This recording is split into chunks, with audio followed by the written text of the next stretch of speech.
Voy aprendiendo, por favor, la cámara.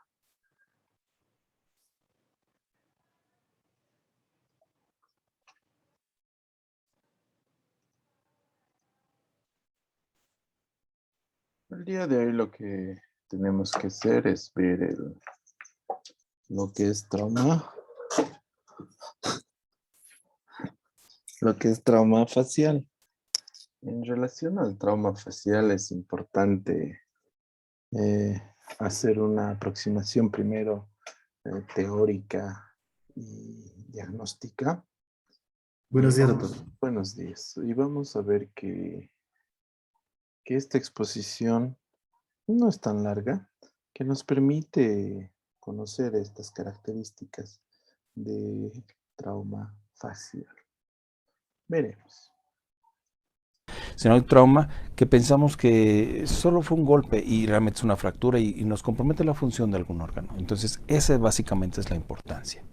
Muy bien, doctor. Entonces, bueno, entremos en materia, por favor. Claro que sí. Bueno, vamos a platicar un poquito del trauma maxilar y mandibular. Digo, sabemos que el trauma facial siempre se ha asociado muchísimo al trauma cráneoencefálico también, ¿no? ¿Qué pasa? No había un protocolo hace mucho tiempo acerca del manejo del trauma en general. Y hay un libro, bueno, hubo un doctor en 1976 que tuvo un accidente de avión donde él vio que la atención no estaba organizada. Entonces, él decidió, junto con algunos colegas, hacer como un protocolo de atención y así nació el ATLS, que es un protocolo de atención, ¿no? Y entonces ya se ha ido sistematizando. Sabemos que las fracturas faciales o el trauma facial normalmente no ponen en riesgo la vida del paciente, normalmente, ¿no? Salvo que nos comprometa la vía aérea o haya sangrado muy importante. Y va a variar si es en niños o en adultos. Bien. Vamos a platicar que las caídas y los choques vehiculares representan más o menos el 90% de todas las lesiones pediátricas. Cuando tiene un accidente, vamos a platicar un poco de los niños. Todo un niño con un accidente, que haya tenido un accidente, debe considerarse lesionado hasta descartar lo contrario, ¿no? Debemos siempre presuponer que todos los órganos o algunas estructuras están lesionadas hasta que no tengamos la certeza de que no lo están, ¿no? Bueno, ¿qué sucede?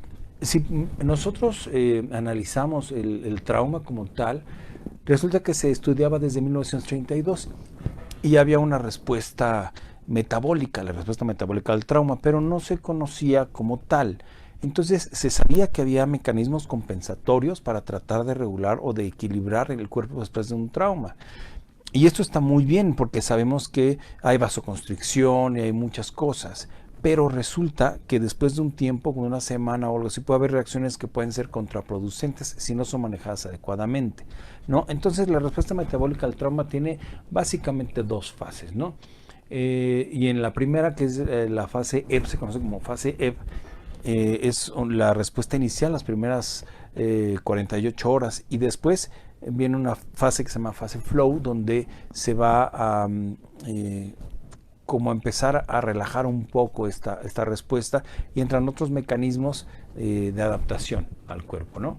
Bueno, ¿qué sucede? Normalmente el trauma facial lo podemos dividir en trauma de o lesiones de tejidos blandos y tejidos duros. Si hablamos de tejidos duros, sabemos que, bueno, las fracturas, que hay fracturas, y estas fracturas tienen que ser reducidas y fijadas. ¿Por qué? De otra forma van a cicatrizar de una forma no ideal para nosotros. Entonces, las fracturas faciales casi siempre tiene que hacerse una reducción abierta, se aproximan los segmentos fracturados y se pone una fijación. ¿Esto para qué? Sabemos que en medio de una lesión, de una fractura, se va a formar un coágulo, después un callo óseo. Tratamos de hacer que esto sea de menor tamaño posible, ¿no? Entonces, hay veces que esto no es posible porque se pierden segmentos de hueso. Entonces, vamos a tener una reparación por una hendidura, ¿no? Bueno, entonces, hablando un poquito del trauma maxilar, de lo más común que nosotros vemos son las fracturas de órbita, que ya se describían de hace mucho tiempo. Entonces, desde el siglo IX se hablaba de una alteración estética por un golpe en la cara. En 1888, Lang ya relacionó el onoftalmos con fracturas orbitarias, pero no se ve realmente por qué había este padecimiento. Resulta que el enoftalmos no es lo mismo hipoftalmos, donde la pupila se ve más hacia abajo, que el enoftalmos, donde el ojo se ve más hacia atrás y un poco más pequeño. Son dos entidades diferentes. Y esto se da por la atrofia de la grasa, básicamente, ¿no? En 1943, Pfeiffer propuso 7 mecanismos para el tratamiento del endoftalmos. Mencionó la atrofia de la grasa ya como tal, fibrosis del tejido blando y el atrapamiento de los tejidos infraorbitarios como causa del descenso ocular. Bien sabemos nosotros que el globo ocular todo está rodeado por grasa y ahí mismo están los músculos. Ahorita vamos a hablar un poco de los músculos, ¿no? Después, en 1944, King comentó que las fracturas de piso de órbita causaban malposición del globo ocular. Y Converse en 1944 sugirió 2 procedimientos para solucionar endoftalmos y diplopia. Converse y Smith, en 50 y 57 respectivamente, empezaron a hacer reconstrucción con injertos. Sabemos actualmente que ya para la reconstrucción del piso de la órbita hay muchos materiales y todo, la verdad es que ahora ha evolucionado muchísimo la cirugía y nos representa, y hay muchas alternativas para la reconstrucción dependiendo de cada caso. Pero también algo muy importante para mencionar es que Dubois en 1947 mencionó un tratamiento conservador. ¿Por qué? Porque no les mencionaba que no todas las fracturas son quirúrgicas. Hay que saber cuándo son quirúrgicas y cuándo no. Sobre todo si hablamos de niños, ¿no? Por ejemplo, ustedes están viendo cómo se esquematiza una fractura del piso de la órbita. Hay dos tipos de fractura del piso de la órbita. Una donde es propiamente el piso de la órbita y otro donde interesa el ritmo orbitario. Cuando se fractura la órbita, hay un mecanismo que se llama trapdoor, que es decir, que se abre el piso de la órbita, que es realmente muy delgadito, y sabemos que bajo la órbita está el seno maxilar, entonces los tejidos caen en el seno maxilar y a veces este tejido atrapa el músculo recto inferior y nos causa atrapamiento como tal y falta de movilidad de este músculo, ¿no? Bueno, entonces aquí podemos ver los músculos que pudieran estar involucrados en las fracturas de la órbita, ¿de acuerdo? Normalmente el más se involucra evidentemente es el músculo recto inferior. Ahora, como tal, vamos a hablar un poco más de manera general del trauma orbitario. Sabemos que hay trauma que es repetitivo, con el caso de este paciente, ¿no? Donde vemos que en la región supraorbitaria del lado izquierdo, en la parte externa, había ya un trauma constante. Este niño era golpeado normalmente por su familia, por su mamá específicamente, ¿no? Entonces ya tenía una deformidad, así que lo que decidimos hacer fue, bajo anestesia general, un abordaje para poder hacer un desgaste de este hueso, ¿no? Y obtuvimos buen resultado. Hay niños que tienen trauma que es muy común, trauma orbitario, y el clásico ojo morado, todos los niños dicen, bueno, no pasa absolutamente nada. Es cierto, muchas veces en los niños no pasa gran cosa, sin embargo hay que hacer estudios complementarios para poder diagnosticar y a la postre saber si van a tener alguna complicación, alguna secuela, ¿no? Entonces sabemos que los niños, lo que tenemos que evaluar en los niños básicamente es la movilidad. Por ejemplo, el paciente viendo de frente tenemos que, debe haber una línea bipupilar vertical, debe estar alineada, ¿no? Y le tenemos que pedir al paciente que vea hacia arriba. Si él ve hacia arriba, normalmente no tenemos mayor problema y realmente se considera en su gran mayoría no quirúrgico, no hay que operarlo. Todos los movimientos deben estar bien conservados, ¿no? Bueno, ¿qué sucede? Bueno, obviamente hay que darles control. Esto se los mencionaba también, la importancia por el diagnóstico. Por ejemplo, hay pacientes que ya no tienen ningún tipo de secuela, ya es trauma previo y van a consulta mucho después. Si ustedes observan del lado derecho arriba en la imagen de la tomografía, van a observar que hay un tejido atrapado, ¿no?, dentro del seno maxilar y el piso de la órbita está fracturado. Y esto nos condiciona a que el ojo del lado izquierdo no se pueda mover, ¿no? Por ejemplo, este paciente nos llegó a la consulta porque no podía mover su ojo. Nos ve hacia arriba y su ojo se quedaba sin moverse. Pero si ustedes observan, no tenía ninguna antecedente, no se veía alguna lesión reciente. ¿Por qué? Porque era un paciente que tuvo un golpe en una ranchería y tardó mucho tiempo en acudir al tratamiento y refiere que veía doble, etcétera, etcétera. Entonces, ¿qué sucede? Evaluamos todos los movimientos oculares, algunos muy limitados, y decidimos entonces entrar a liberar el músculo recto inferior. Se hace un abordaje, hay muchos abordajes para la órbita. Hay transconjuntivales, hay subciliares, hay muchas variantes, ¿no? Esto depende de cada uno de los cirujanos, lo que le gusta a cada cirujano y lo que le dé resultado, ¿no? Bueno, entonces hacemos el abordaje y colocamos un cartílago auricular para reconstruir el piso de la órbita. Actualmente también se utilizan mallas de titanio, se utilizan muchas otras cosas, ¿no? Ahí está nuestra oreja, ¿no?, donde tomamos el cartílago auricular y se deja un Penrose, un drenaje para no ocasionar un hematoma, ¿no? Y bueno, después hacemos la sutura de los tejidos. Ahora, a veces no se fractura solo la órbita, se fractura el malar completo. Hay clasificaciones para ello. Lo importante aquí es saber hacer una diferenciación, ¿no? Una cuestión es la fractura pura, digamos, o meramente del piso de la órbita, y otra donde nos compromete el complejo cigomático malar, ¿no? Entonces, bueno,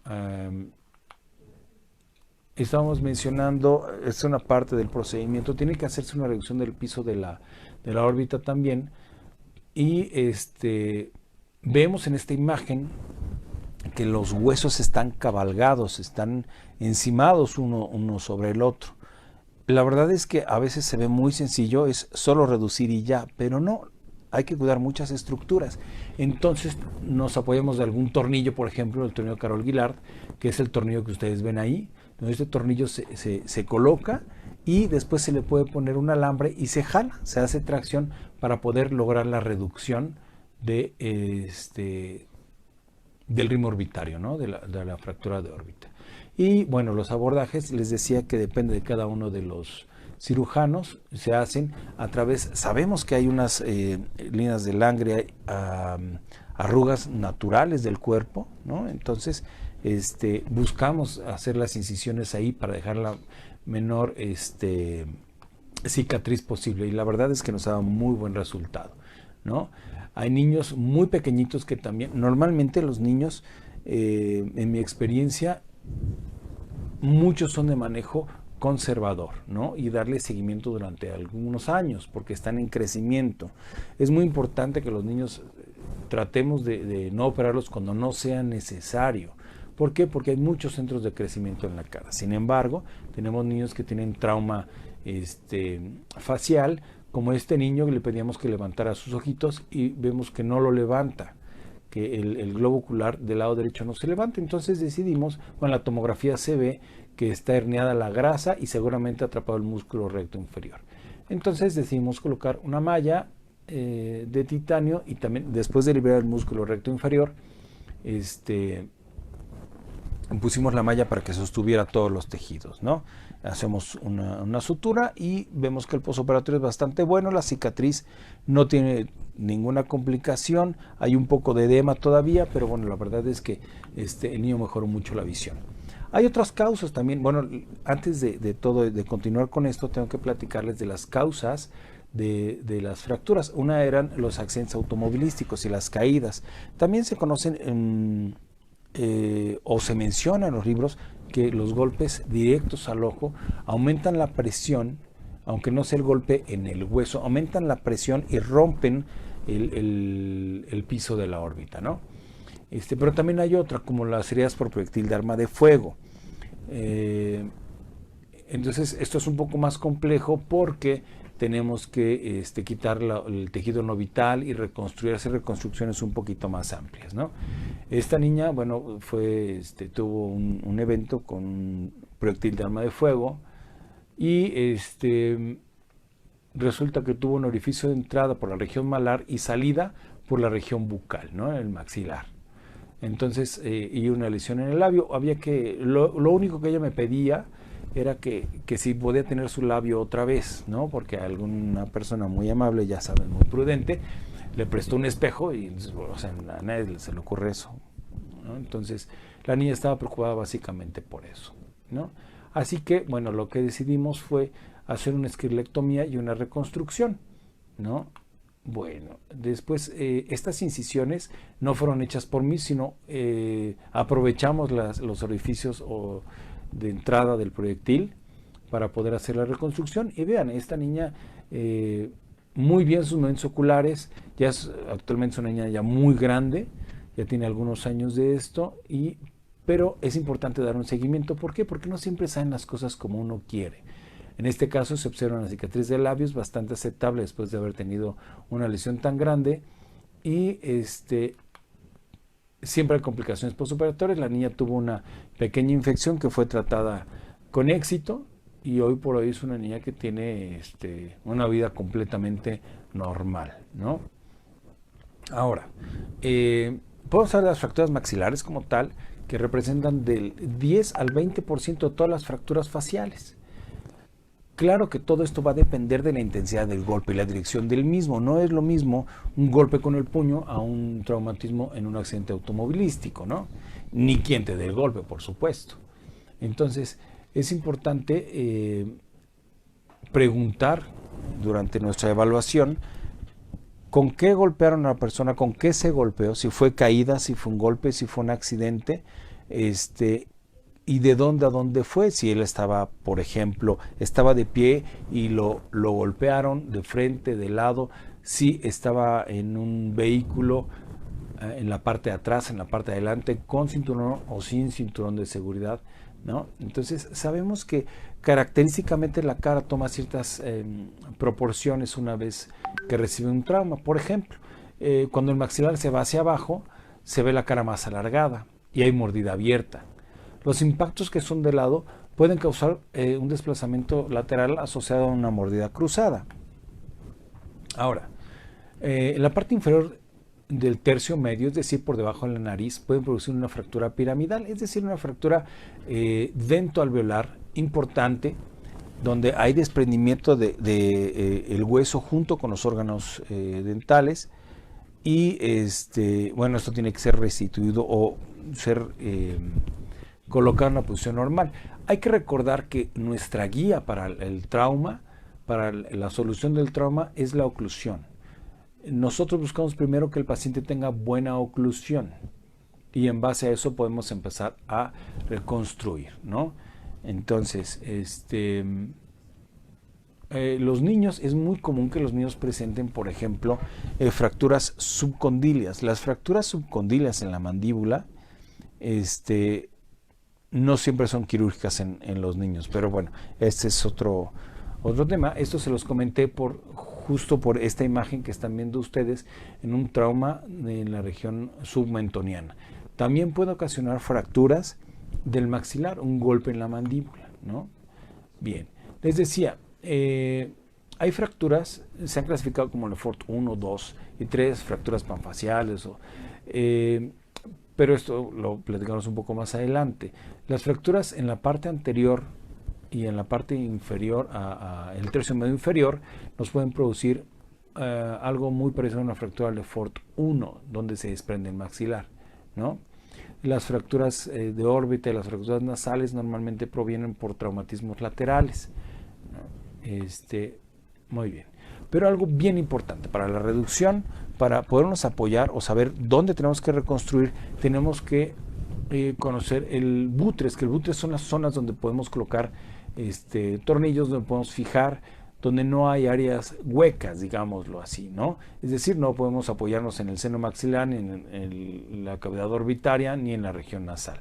Todo lo que está alrededor nos permite poder trabajar con seguridad, ¿no? Esta es la clasificación de las fracturas de Lefort 1, 2 y 3.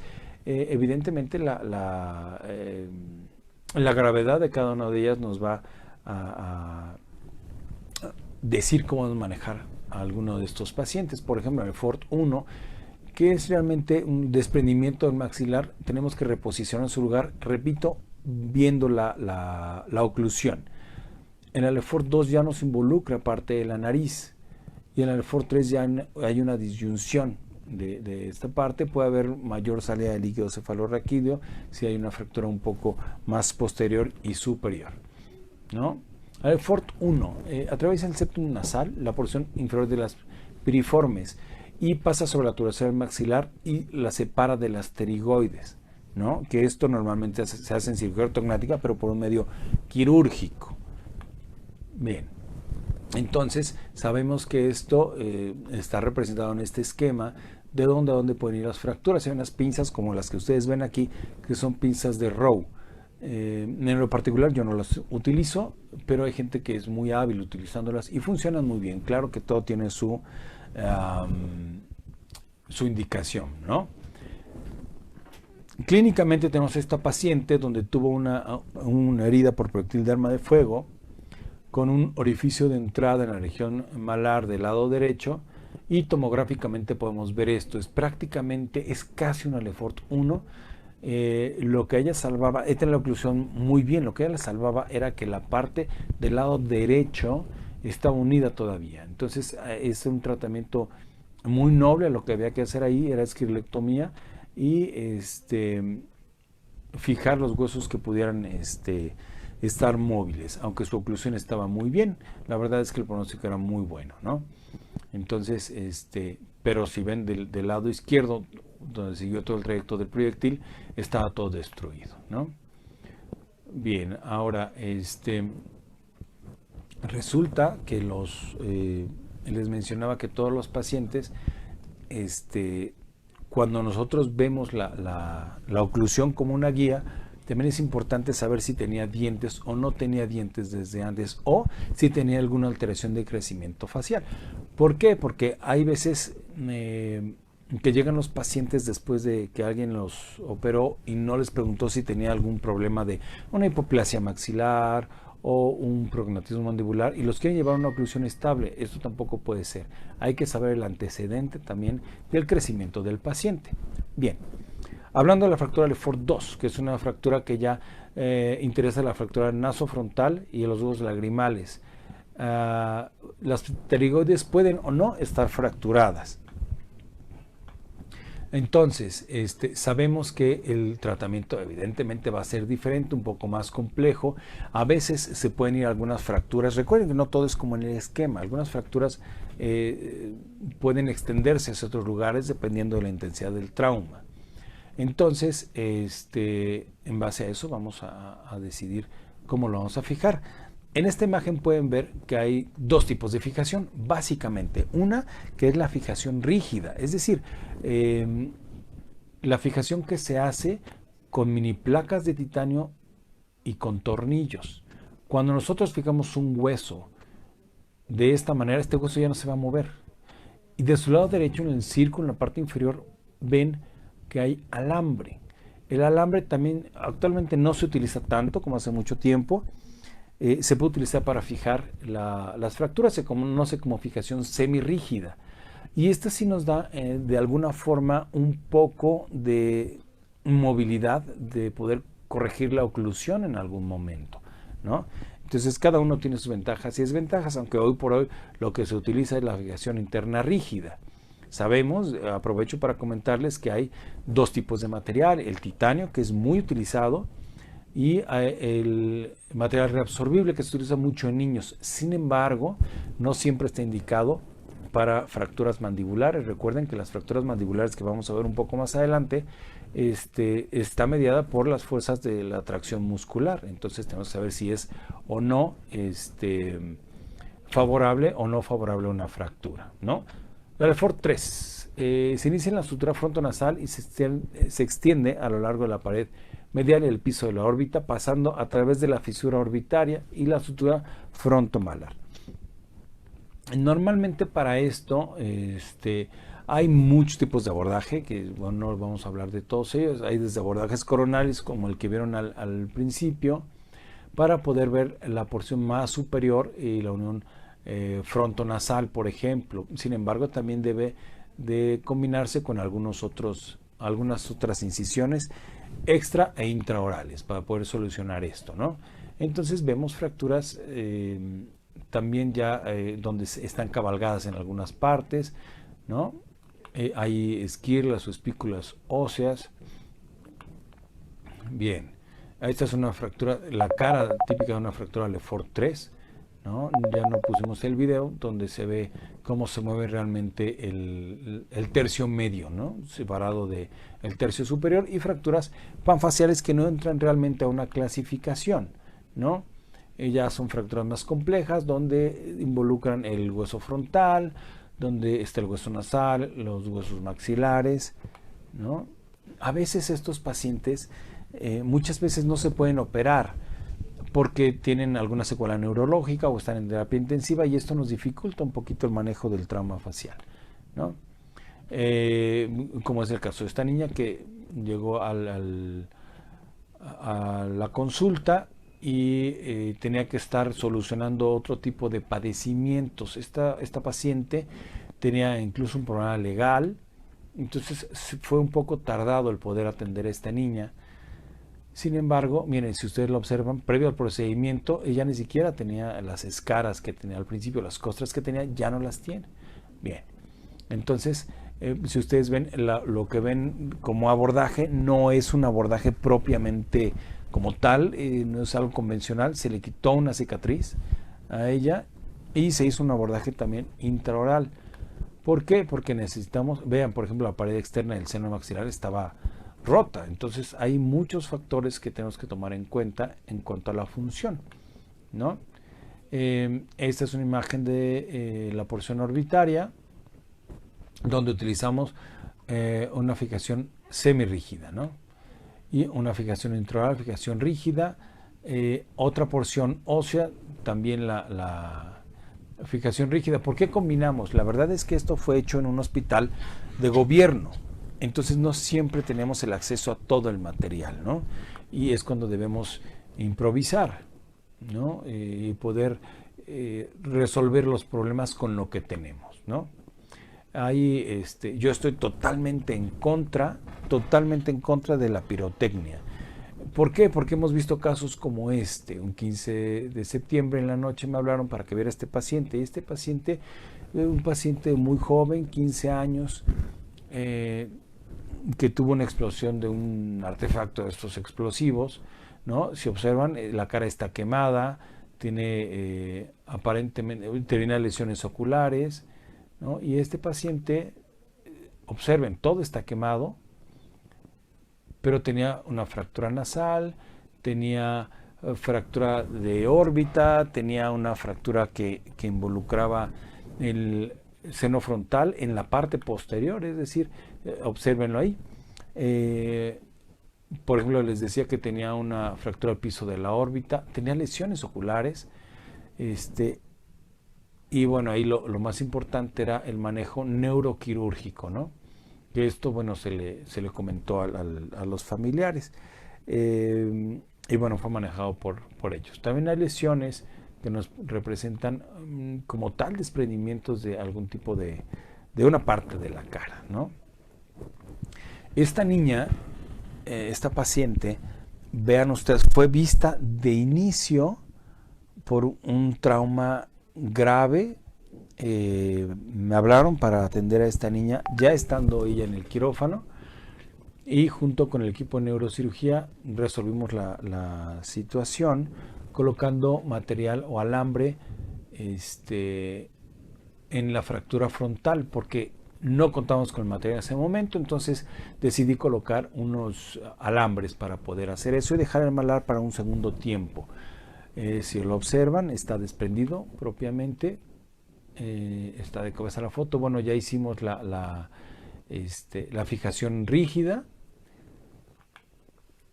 y esta es la niña, empezó a presentar una evolución satisfactoria, neurológicamente estaba muy bien. Recuerden también que es muy importante en este tipo de pacientes también hacer unas interconsultas al servicio de psicología, ¿no? Porque cambia la morfología, cambian muchas cosas que a veces no lo tomamos en cuenta. Tampoco podemos mecanizarnos para esto y decir, bueno, solo vamos a resolver la fractura y listo. Tenemos que ver al paciente de manera integral. Entonces, es muy importante contar siempre con el apoyo de otros servicios y es más de otros colegas, otros cirujanos. ¿Por qué? Porque hay quien tenga una opción diferente o algo nuevo. Y entonces lo más importante de esto es trabajar para el beneficio del paciente, ¿no? No hay que ser egoísta con los tratamientos. Siempre recuerden que todos trabajamos en equipo, todos, ¿no? Entonces hay que considerarlo. Siempre si tenemos alguna duda, acudir siempre a algún especialista en alguna de las materias de la que tenemos duda. Ahora vamos a cambiar un poco el tema y hablar de fracturas mandibulares. Las fracturas mandibulares es un tema aparte. ¿Por qué? Porque las inserciones musculares y la tracción muscular es muy fuerte. Los mecanismos del trauma mandibular son muchos y nos dan muchos tipos de fractura o muchas clasificaciones, ¿no? Con una fractura simple o cerrada, compuesta o abierta, con minuta, en tallo verde, que normalmente es de niños, por proceso patológico, complicadas y dislocadas, ¿no? Ahora, también debemos saber la constitución anatómica, las inserciones musculares y obviamente la tracción muscular hacia dónde va. Les mencionaba desde el principio la importancia de la oclusión dentaria, ¿no? Que es nuestra guía, y ver la biomecánica muscular. ¿Qué sucede? Tenemos lesiones directas, indirectas, impactadas, incompletas, múltiples e inestables. Por ejemplo, hay fracturas propiamente del cóndilo que son intracapsulares. ¿Qué pasa? Se hace un hematoma y puede derivar en alteraciones o de crecimiento o en anquilosis óseo-fibrosa. Entonces es muy importante diagnosticarla. De inicio a veces estas fracturas no se ven, ¿no? Entonces hay que saber muy bien el diagnóstico. Cuando tengan un paciente con trauma mandibular pero no haya una alteración oclusal, propiamente hagan todos los estudios. Es muy importante, pidan una radiografía o una tomografía. No pasa absolutamente nada. Los pacientes a veces no entienden, pues si me veo bien y hablo bien, abro muy bien mi boca. Sí, pero puede haber muchas cuestiones que no se vean en la clínica. Tenemos que apoyarnos con estudios de imagen, como en este caso, ¿no? Entonces, pedir una tomografía, aunque la oclusión esté bien, el paciente tenga buena apertura y no haya desviaciones. Otro tipo de fracturas, esta fractura se considera abierta, una fractura parasinficiaria. Sabemos que las fracturas se van a clasificar de acuerdo a la localización. También tenemos fracturas de cóndilo, subcondíleas, de ángulo de cuerpo, parasinficiarias.